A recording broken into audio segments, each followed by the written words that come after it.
asking me to bring few words of encouragement as we are entering the new year. So thank you, Reverend Mafiko, Reverend Bata, and also Reverend John Woods and Reverend Larry Purdy. It's nice to see you. And I greet you all. And I'm so happy you braved it and came here. Some are enjoying in many different ways. I have been told not to speak for more than an hour.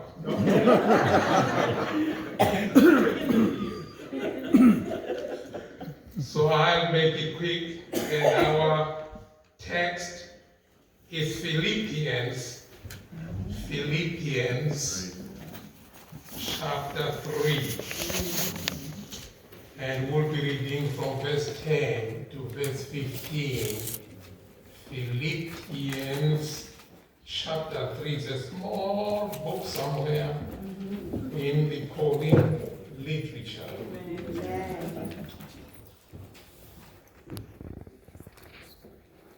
If you want to read with me, then I'll give you a little more time for those who are searching.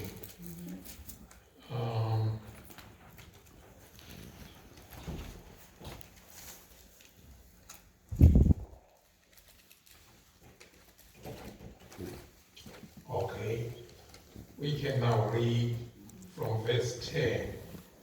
And it is Paul who is talking about his own spiritual problems and his goals he was setting for himself and how he was achieving or failing to achieve those goals.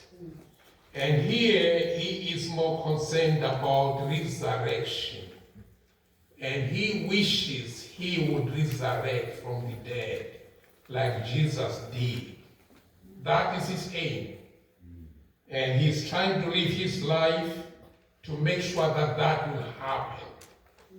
So in verse 10 he says, I want to know Christ and the power of his resurrection and the sharing of his sufferings by becoming like him in his death, if somehow I may attain the resurrection from the dead. Not that I have already obtained this or have already reached the goal, but I press on to make it my own, because Christ Jesus hath made me his own. Beloved, I do not consider that I have made it my own, but this one thing I do know, forgetting what lies behind, and straining forward to what lies ahead, I press on toward the goal for the prize of the heavenly call of God in Christ. Let those of us then who are mature be of the same mind. Yes. May the Lord bless the reading of his word and now help us as we try to interpret it. What I will do for this short sermonette is to make you learn 2 words. Last time you learned, don't worry, be happy. And some have reminded me they are trying it hard. Always not to worry, but to be happy. The 2 words I want you to learn today, one of them is akitu. A-K-I-T-U. A-K-I-T-U. Akitu. Learn that? 2,000 years ago, 2,000 years before Jesus Christ, that word was very significant. 2,000 years before Jesus Christ, the word akitu was very significant, and I'll say briefly about it. The second word I want you to learn is what I was taught as a child. And it is K-U-M-I-R-A.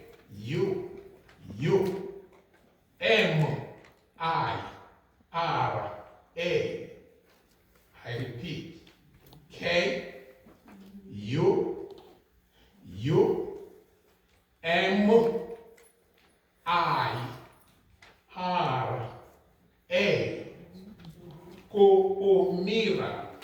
Ko'omira. That is another word, just 2 words. Keep those words in your mind, and they may help us as we go into the new year. Yeah. The Akitu Festival was a festival practiced in Mesopotamia, where there is Iraq now, beyond Syria, that region there. The people of Mesopotamia, who in those days Babylonians, and some of you may have heard of Hammurabi, King Hammurabi, they had a system of bringing in the new year. And their year was in around about April. At that time, they made the king come to the temple of Marduk, who was their god, and the temple was on a top of a hill, and the priest would represent God, who is not in that temple at the time. And they would invite the king to come in, and he would be wearing his regalia, his crown and all the jewelry. And once he reaches the priest, he would be stripped of all the diamond, all the everything. At that time, he is as ordinary as the common people. And the priest would strike him very hard, to the point where he would cry. And after this 30 day, this was a ceremony for 8 full days. And on this day after he is struck, and he has been questioned whether in the past he has treated the people well, has he used the God's authority well, has he not stolen, has he not allowed the corruption to thrive, and all the time he would say, no, sir. And then after they have examined his character, they would then take the crown and put it back on his head and his jewelry. Hi, our king is reigning now. The king then would march out, and then in a procession, he would be leading Marduk, the king, who is now carried on a pedestal, to be enthroned back in the Esagila, the temple. The interesting thing about all this is that the Mesopotamians every year had to take what we call an assessment of the character of the king, an assessment of the character of the community, and on the Akitu festival during these 8 days, they have to emerge as a new community with new goals, new mission. Whatever happened last year. We now know God has given us a new year. Then they would relate the creation, how Marduk became king. And they would be so grateful that God has recreated us as we go into the new year. That was the Akitu festival. 8 days of celebration at which every person was to give an account on how they did the previous year and how they hope to go into the new year. When I was growing up, looking after goats and little boys, we didn't have much. And so the only thing we were taught was to be brave. Every young man was supposed to be brave. I think I talked about it last time here. And you must be ready to fight and defend your territory. And one thing you were not to do was umira. Don't hesitate. If a person does something which annoys you and you must fight, strike immediately. Because the more you think about it, the more you'll be afraid to be hit back. So you have to act decisively and quickly. And that is how we knew even if you were to do something, we came up with a rule. If something is to be done, the time to do it is now. And the person to do it is me. And you don't worry about anyone else. What are the two words? Akitu. The other word, komira. Be decisive. Don't procrastinate. Now is the time. Now let's look at Philippians chapter 3. We've just done Christmas. We enjoyed a lot. Some of us suspended every doctor's rule. Don't eat this because your high blood goes up. I suspended that. Don't do this because your sugar may be up. I ate every cake I needed to eat. That is Christmas. Always check to see the level. I left all those things away and now I had to be decisive. Christmas is over. I still want to live back to basics and I didn't postpone. I had to be decisive to do what I know is right. Once in a while, you break all the rules. You eat all the hamburgers with the cheese, all the wax. But you must know, and French fries, yes, with the salt. But you have to know when to stop. Yes. And you have to be decisive. You don't have to hesitate. You don't have umira. You have to be decisive. Now is the time to stop. Now I have to start walking at 10 o'clock. Now I have to do this. You do it and you find you are back to normal. Paul is talking here about his hope for what we may call the new year for him. The new year, of course, we know is a time for a personal evaluation. I've talked about mine. Every year you have to, today, you are looking back, did I achieve what I wanted to achieve? If I didn't, how will I do it the next year? Which comes midnight. And if you go to the stores these days, once you get your little receipt, they circle that one an evaluation of how we did. Because it is that evaluation which will make them know what inventory to bring in the shop, how to improve customer service, how to improve the layout of the store, which things to move away and which things to bring in front. It is that evaluation. This time it is so notoriously needed that any little thing you do, you buy a stamp, you'll find you get a receipt. So evaluate. What do I evaluate about buying a stamp? but it's always an evaluation. Department stores, they evaluate.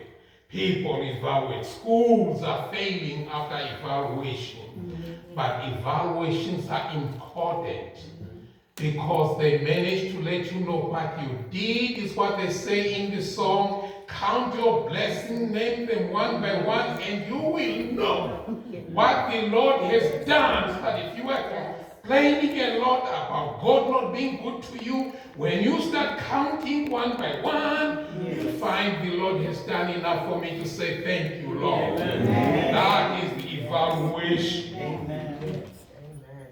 This also applies to how we perform. As a church, we have to take an evaluation.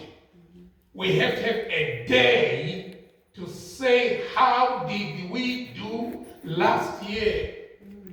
Did we do right? Did we meet our expectation in the neighborhood? Did it make any difference at all that we were here? What would you like to abandon in order to renovate and innovate the church? It has to be done.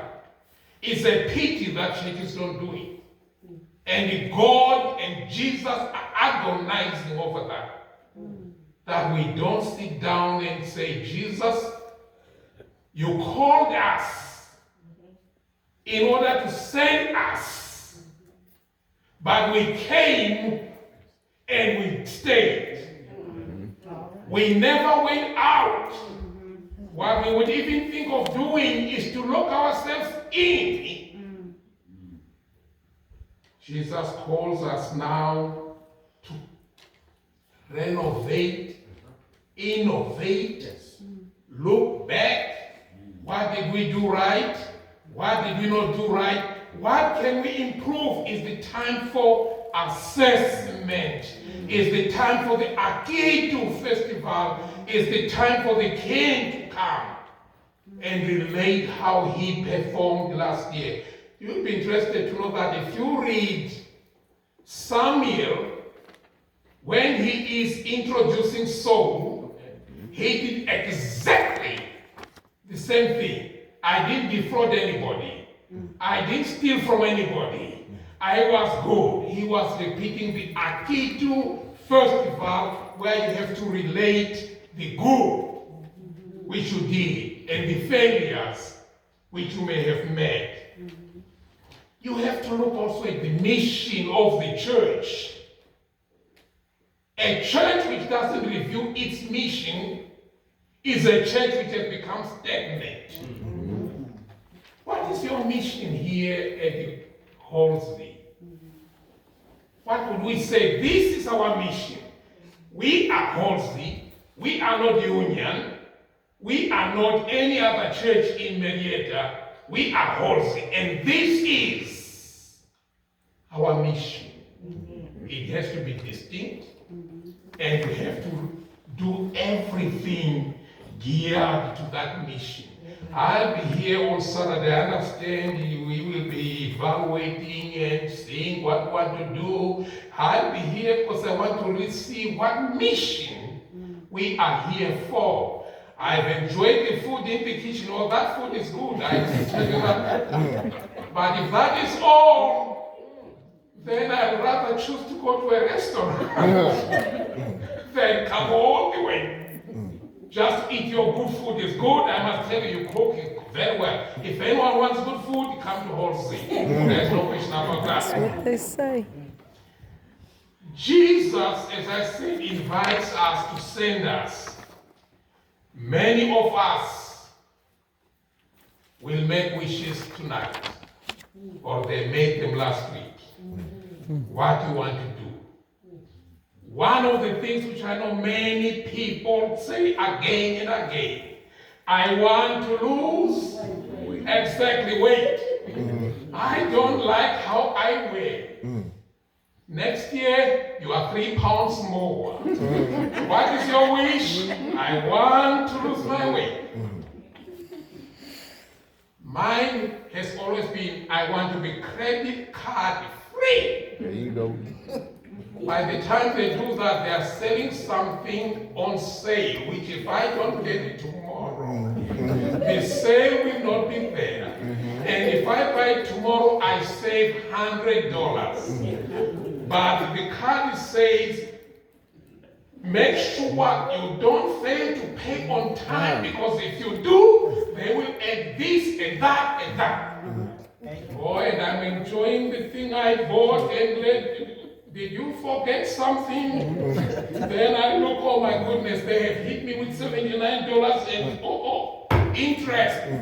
All that sale has gone. So my wish, exactly, buy sometimes double. Another one is to be more loving. That one I will promise the Lord, even to my wife. I want to be just a nice person, doing so many nice things to everybody. Another one is to be more charitable. I want to give more. One of the weaknesses I found among us, especially blacks, I must say, we don't give to charity.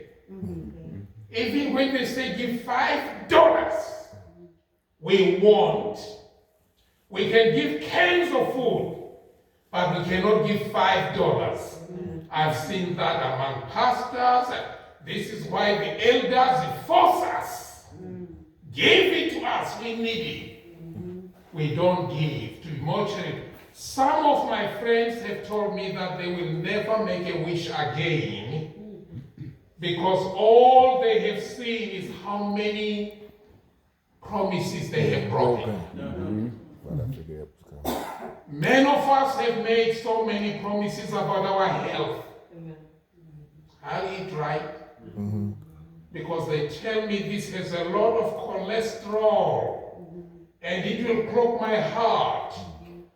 If I eat oxtail many times, it has a lot of oils.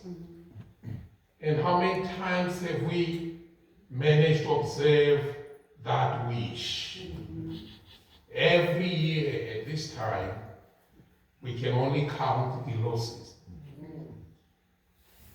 That brings me to my last point. Komira is the answer to much of our failure. Hesitation. I have taught for over 45 years now. Not high school, graduate school. Every year, students will not do their homework on time, will not hand in their papers on time. What we expect when the papers are due are a lot of excuses. Someone told me a grandmom who died, but a grandmom who showed up.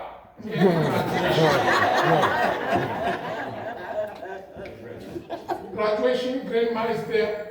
But I had read that grandma had died suddenly, and I had to take a trip to Mississippi. And the whole point, which made them late, is procrastination and hesitation to do what they're supposed to do. Have you ever woken up saying, I made a promise that I want to exercise come January 1. I really must exercise. They say you can just walk 15 minutes a day or 3 times a week, and that will help your health. 3 times a week, 15 minutes, I'll do it. Then you are sleeping. I think I should go to exercise. Well, let me see. Well, let me do it after breakfast. Well, I think it's better to do it at 4 o'clock, because then I wash and sleep well. I think I'll start tomorrow. And tomorrow, and tomorrow, and you'll find by this time, it has never happened as a habit. One of the things I have read is that we don't need motivation. We are all motivated. We need decisiveness. And I think you may have heard of this 5, 4, 3, 2, 1 second. Yes. And that 5, 4, 3, 2, 1 second, Mel Robinson is the lady who accompanies me when I'm jogging. Every time when I walk, I make sure I take with me Mel Robinson. She's a beautiful young woman. She's now 55. My wife allows me to take her with me. She doesn't mind because this is just an audio. I just put her on and she lectures as I exercise about the 5, 4, 3, 2, 1 principle, that every time when the buzzer goes on your watch and you are sleeping and you want to make excuses, 5, 4, 3, 2, 1, you are out and you are about. Don't even wait, because your mind will talk you out of doing anything. The thing your mind wants you to do is to do nothing. Should I visit my friend? Well, why not next week? Why do you think you must visit them? They may be busy and may not want you there. Should I feel like I want a hamburger. Count 5, 4, 3, 2, 1. I'm going to buy a salad and buy it, order it immediately. Because if you delay, you'll end up with a hamburger with all the works cheese and what is this, crushed bacon and the put mayo, everything.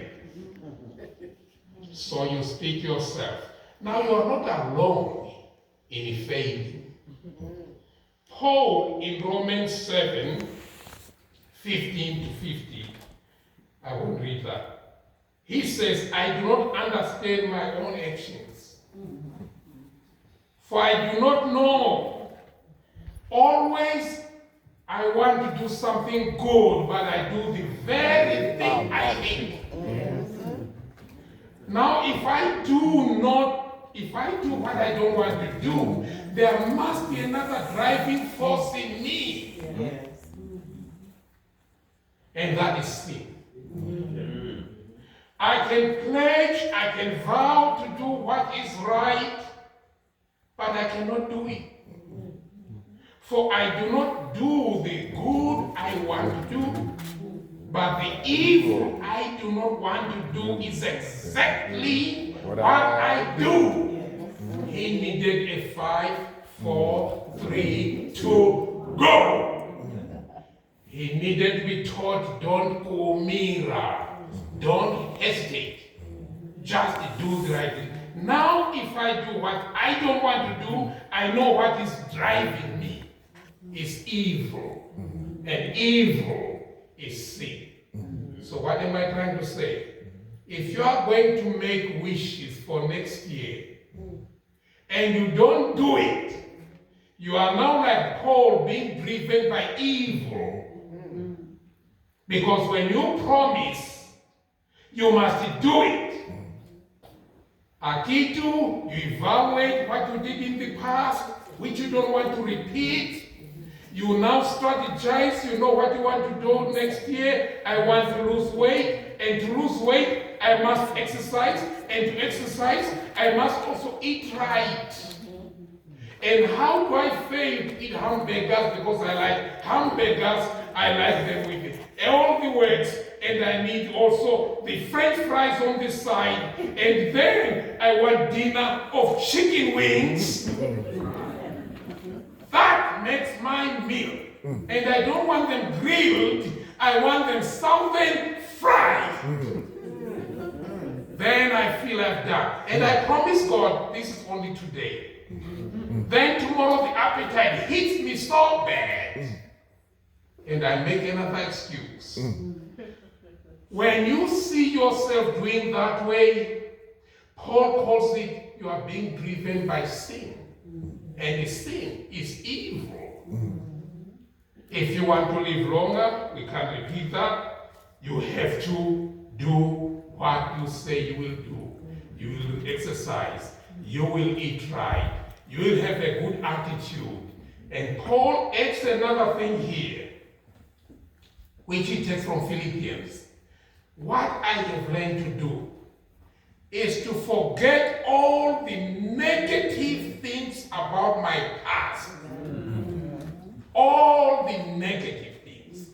What they have said about me. What they may still say about me.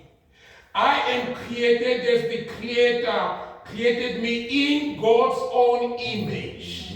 I am in God's image, whatever they say I am. So as I go through the new year, I want to forget all the past. And what will I do? I will press on. It's not easy, but I will press. I will push myself to move forward. I'll strain. He uses that word again, straining. It's like you're scaling a wall. It's tough, but the going gets tougher, and you make it. So as we come into the new year, I ask you not to make any wishes. If you have not done your Akitu festival, counting whether last year you achieved what you said you wanted to do, and what you failed, and how you may do right, so that you may strategize. Don't make any wishes. And when you make after the Akitu system, then you have to be decisive. Don't hesitate. If you say you are going to eat right, then learn to cook. You know, as Africans, we were not cooks. Our wives used to cook for us, you know. During those days, the good old days.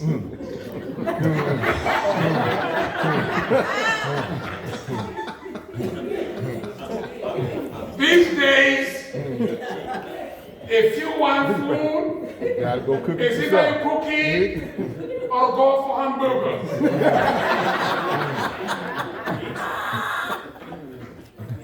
He tells me, or pizza. Go there, they will deliver it. Yeah. So I said, what the heck? I can cook. And now I'm a cook. I eat what I want. I know how to mix it and take off all the bad ingredients. If I could be decisive enough as an African to learn to cook, even to cook for my wife, it means we can cook. We can always make decisive actions. So don't make promises unless you have done the Akitu festival and you have strategized and you now know it will be a 5, 4, 3, 2, 1, launch! And it's done. That is my